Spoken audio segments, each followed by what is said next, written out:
ದೇವರ ನಾಮಕ್ಕೆ ಸ್ತೋತ್ರವಾಗಲಿ. ಈ ರಾತ್ರಿ ವೇಳೆಯಲ್ಲಿ ನಾವು ಸ್ವಲ್ಪ ಹೊತ್ತು ದೇವರ ಧ್ಯಾನವನ್ನು ಮಾಡೋಣ. ದೇವರ ಧ್ಯಾನವನ್ನು ಆರಂಭಿಸುವುದಕ್ಕಿಂತ ಮುಂಚಿತವಾಗಿ ಸಂಗೀತದಿಂದ ಒಂದು ಹಾಡನ್ನು ಹಾಡಿಕೊಳ್ಳೋಣ. ಸಂಗೀತದಿಂದ 204ನೇ ಸಂಗೀತ. ನೀ ಬೇಕು ಸರ್ವದಾ ಉದ್ಧಾರಕ,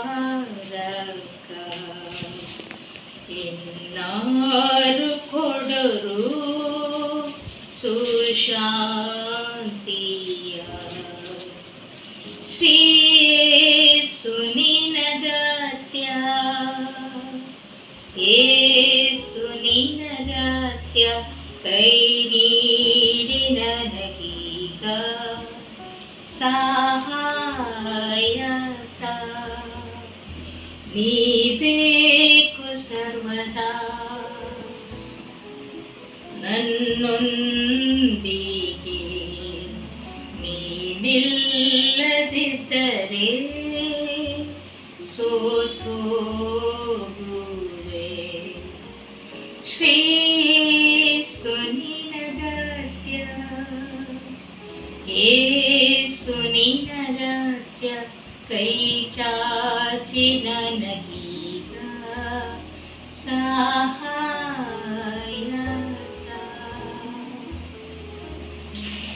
ಸತ್ಯವೇದ ಭಾಗದಿಂದ ಇಬ್ರಿಯರಿಗೆ ಬರೆದ ಪತ್ರಿಕೆ 13ನೇ ಅಧ್ಯಾಯದಿಂದ ಕೆಲವು ವಚನ, 1ನೇ ವಚನದಿಂದ ಕೆಲವು ವಚನಗಳನ್ನು ನೋಡಿಕೊಳ್ಳೋಣ. ಯೇಸುವಿನ ಶಿಷ್ಯರು ಸುನಡತೆಯುಳ್ಳವರಾಗಿರಬೇಕೆಂದು ಬೋಧನೆ. ಸಹೋದರರ ಸ್ನೇಹವು ನೆಲೆಯಾಗಿರಬೇಕು.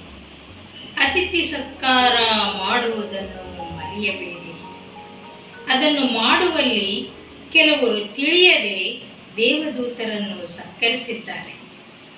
ಸೆರೆಯವರ ಸಂಗಡ ನೀವೂ ಜೊತೆ ಸೆರೆಯವರೆಂದು ಭಾವಿಸಿಕೊಂಡು ಅವರನ್ನು ಜ್ಞಾಪಕ ಮಾಡಿಕೊಳ್ಳಿರಿ. ನಿಮಗೂ ಅನ್ಯಾಯ ಸಂಭವಿಸೀತೆಂದು ತಿಳಿದು ಅನ್ಯಾಯ ಅನುಭವಿಸುವವರನ್ನು ನೆನೆಸಿರಿ. ಸಹೋದರರೇ,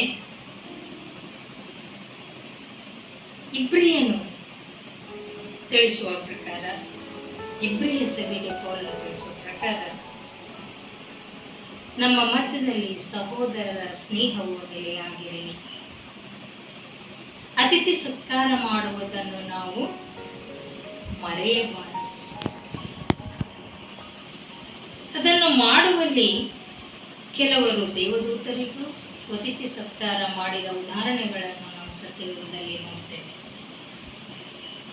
ಅಲ್ಲದೆ ಕಷ್ಟದಲ್ಲಿರುವವರು, ಸೆರೆಯಲ್ಲಿರುವವರು, ದುಃಖಿತರು, ನಿರಾಶ್ರಿತರು, ವಿಧವೆಯರು, ಅನಾಥರು,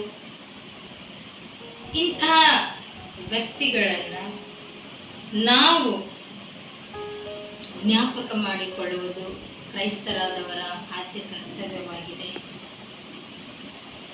ಅದಕ್ಕಾಗಿ ಸಹೋದರರೇ, ನಾವು ಕ್ರಿಸ್ತನು ಹೇಳಿಕೊಟ್ಟ ಮಾರ್ಗದಂತೆ ಸಹೋದರರ ಜೊತೆಯಲ್ಲಿ, ಸಂಕಷ್ಟದಲ್ಲಿರುವವರ ಜೊತೆಯಲ್ಲಿ ನಾವು ಯಾವಾಗಲೂ ಸಹಾಯಕರಾಗಿ ನಿಲ್ಲಬೇಕೆಂಬುದೇ ಕರ್ತನಾದ ಯೇಸು ಕ್ರಿಸ್ತನು ಬೋಧಿಸುವಂತಹ ಬೋಧನೆಯಾಗಿದೆ.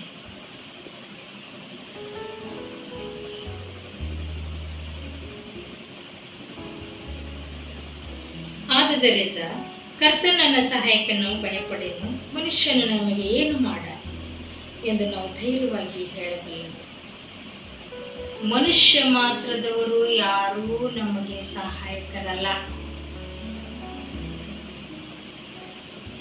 ಕರ್ತನೇ ನನ್ನ ಸಹಾಯಕನು, ನಾನು ಎಂದಿಗೂ ಭಯಪಡುವುದಿಲ್ಲ. ಮನುಷ್ಯನು ನನಗೆ ಏನು ಮಾಡ, ಕರ್ತನೇ ನನ್ನ ಸಹಾಯಕ ಎಂದು ನಾವು ಧೈರ್ಯವಾಗಿ ಹೇಳುವಂಥವರಾಗಿರಬೇಕಾದರೆ ಮೊದಲು ನಾವು ಕರ್ತನು ಹಾಕಿಕೊಟ್ಟ ಮಾರ್ಗವನ್ನು ಅನುಸರಿಸಿ ನಡೆದು ಎಲ್ಲರಿಗೆ ಸ್ನೇಹಮಯಿಯಾಗಿ ಅತಿಥಿ ಸತ್ಕಾರ ಮಾಡುವುದರಲ್ಲಿ ಮುಂದಾಗಿ ಸೆರೆಯವರ ಜೊತೆಯಲ್ಲಿ ನಾವು ಸಹಾಯಕರಾಗಿ ಅವರಿಗೋಸ್ಕರ ಪ್ರಾರ್ಥಿಸುವವರಾಗಿ ನಮ್ಮ ಜೀವಿತವನ್ನು ನಡೆಸುವುದಾದರೆ ನಾವು ಯೇಸುವಿನ ಶಿಷ್ಯರಂತೆ ಸುನಡತೆಯುಳ್ಳವರಾಗಿರಬಹುದು. ದೇವರು ನಮ್ಮೆಲ್ಲರನ್ನು ಆಶೀರ್ವದಿಸಲಿ. ಪ್ರಾರ್ಥನೆ ಮಾಡೋಣ. ಭೂಪರ ಲೋಕಗಳ ಒಡೆಯನೇ, ಸರ್ವಶಕ್ತನೇ, ಈ ರಾತ್ರಿ ವೇಳೆಯಲ್ಲಿ ನಿನ್ನ ಸನ್ನಿಧಾನದಲ್ಲಿ ಸ್ವಾಮಿ, ನಾವು ಕೂಡ ಅತಿಥಿ ಸತ್ಕಾರ ಮಾಡುವಂಥವರಾಗಿ ನಮ್ಮ ಸಹೋದರರನ್ನು ಪ್ರೀತಿಯಿಂದ ನೋಡಿಕೊಳ್ಳುವವರಾಗಿ, ಸಂಕಷ್ಟದಲ್ಲಿರುವವರಿಗೆ ನಾವು ಸಹಾಯಕರಾಗಿ, ನಿನ್ನನ್ನು ನಂಬಿ ಲೌಕಿಕ ವಿಷಯದಲ್ಲಿರುವಂಥ ಯಾವುದೇ ವಿಚಾರಗಳಿಗೆ ನಾವು ಅಹಂಕಾರ ಪಡದೆ ನಿನ್ನ ಮೇಲೆ ಭರವಸವಿಟ್ಟವರಾಗಿ ಬದುಕಿ ಧೈರ್ಯವನ್ನು ಪಡೆದುಕೊಂಡು ನಿನ್ನ ಮಕ್ಕಳಾಗಿ ಸಾಕ್ಷಿಗಳಾಗಿ ಬದುಕಲಿಕ್ಕೆ ಸಹಾಯ ಮಾಡು. ಪ್ರಪಂಚದಲ್ಲಿರುವಂಥ ಅನೇಕ ವ್ಯಕ್ತಿಗಳು ಅನೇಕ ರೀತಿಯ ಸಂಕಷ್ಟದಲ್ಲಿ ಮುಗಿದ್ದಾರೆ. ಅವರ ಸಂಕಷ್ಟಗಳನ್ನು ದೂರ ಮಾಡು ದೇವರೇ. ಮಕ್ಕಳಿಗೋಸ್ಕರ ಪ್ರಾರ್ಥಿಸುತ್ತಿದ್ದಾರೆ, ಉದ್ಯೋಗಗಳಿಗೋಸ್ಕರ ಪ್ರಾರ್ಥಿಸುತ್ತಿದ್ದಾರೆ. ಅನೇಕರು ಅನಾಥರಾಗಿ ತಂದೆ ತಾಯಿಗಳಿಲ್ಲದೆ ದುಃಖ ಸಾಗರದಲ್ಲಿದ್ದಾರೆ. ದೇವ, ಅವರೆಲ್ಲರಿಗೋಸ್ಕರ ಪ್ರಾರ್ಥಿಸ್ತೇವೆ.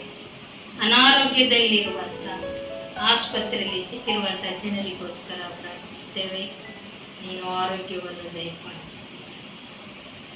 ಪ್ರತಿಯೊಬ್ಬೊಬ್ಬರಿಗಾಗಿ ಪ್ರಾರ್ಥಿಸ್ತೇವೆ.